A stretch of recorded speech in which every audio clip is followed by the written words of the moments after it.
boleh terkena ludah misalnya, itu namanya tidak tayasar. Jadi kalau gampang bisa ke arah kiri.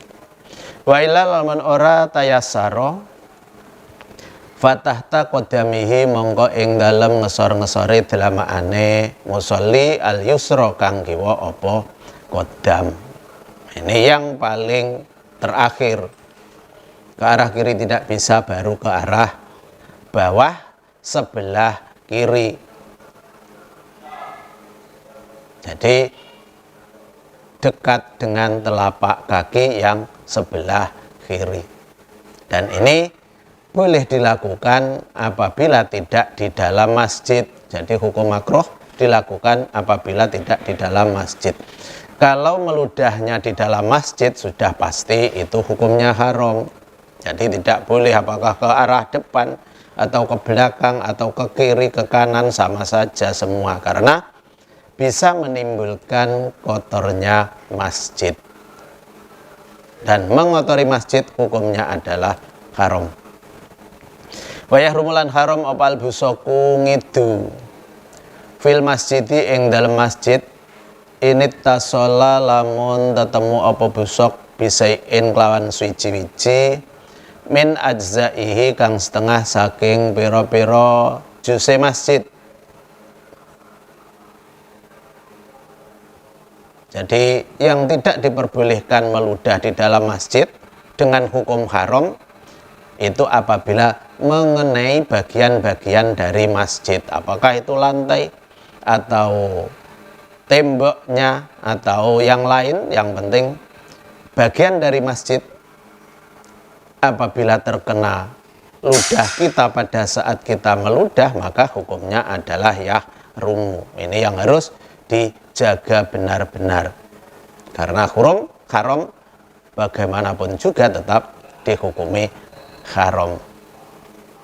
Tetapi kalau pada saat meludahnya tidak mengenai bagian masjid, misalnya kita membawa sajadah yang lebar kemudian bisa meludah ke bawah, misalnya tadi kan diperbolehkan ke bawah arah kaki kiri dekat telapak kaki. Kalau di situ ada sajadah kita sendiri dan tidak ada ludah yang mengenai ke lantai masjid atau yang lain, maka hukumnya sudah tidak haram lagi. Tidak haram juga tidak dimakruhkan, jadi boleh. Intinya yang penting kalau di dalam masjid itu tidak sampai mengenai bagian-bagiannya masjid. Ini tasola lalu lamun tetemu opo busok bisain kelawan suci-wici min ajzaihi kang setengah saking piro-piro juse masjid lil khobari krono hadis as-sohihi kang soheh opo khobar annahu nyatane dawuh annahu teman sedaya busok iku khotiatun keluputan wa kafaratuha utawi penglebure khotiah iku dafnuha mendem busok. Sementara kalau di masjid kan keras semua beton, tidak mungkin dilakukan. Berarti ini yang bisa menimbulkan khotiah yang sifatnya yahrumu tadi dan tidak bisa kita hilangkan karena keadaannya semuanya keras. Sementara untuk menghilangkan itu dafnuha. Ai annahu tegese teman sedene dafnun iku yaqta'u. Medhot apa dafnun al khurmata ing harame busok. Wala yarfa'uha lan ora ngilangaken apa dafnun ing hurmah. Bahkan di sini juga dijelaskan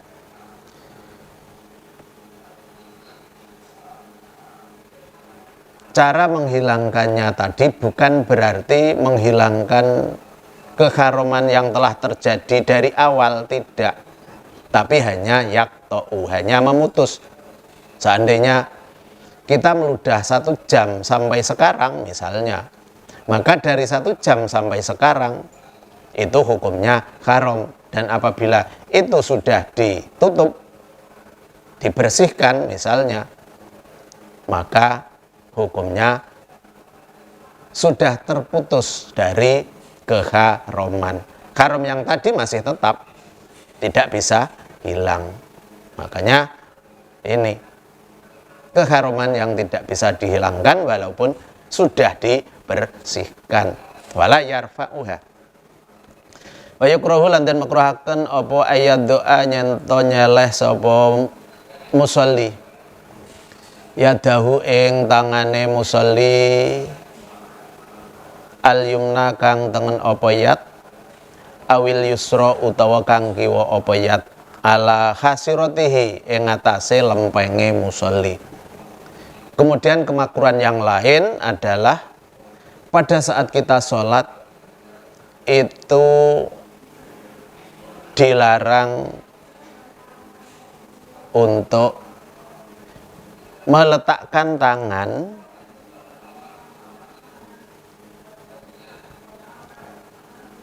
apa itu tangan kiri ataupun tangan kanan ke bagian samping badan. Ini hukumnya makruh juga. Kalau di sini istilahnya ngecek. Jadi tidak diperbolehkan. Li gwiri hajatin krono liyane hajat. Li sihatin nahyi krono sae panyegah anhu saking watun. Karena ada larangan. Jadi tangan kita ini kalau kita begini waktu sholat, walaupun tidak menimbulkan batalnya sholat, tapi hukumnya adalah yukrohu. Tidak sampai haram, tapi makruh. Waliannahu lan krono teman sedune watun iku fi'lul mutakabbirina setengah saking pira-pira penggawene wong kang gumedhe. Jadi tingkah yang seperti itu jenisnya adalah tingkah mutakabbirin, orang yang sombong. Makanya kita harus tawadhu pada saat menghadap ke Allah. Tidak tangannya ditaruh di pinggang, tetapi bersedekap di bawah dada, di atas pusar. Wamin sama lan krono arai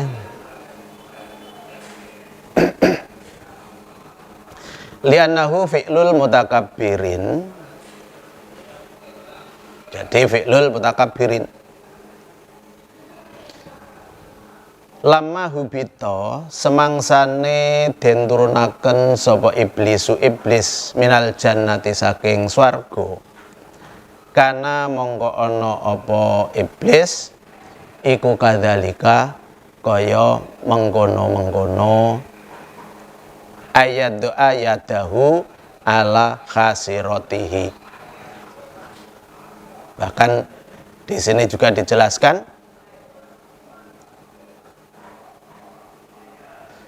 kalau kita meletakkan tangan di pinggang kita itu sama dengan pada saat iblis diturunkan dari surga.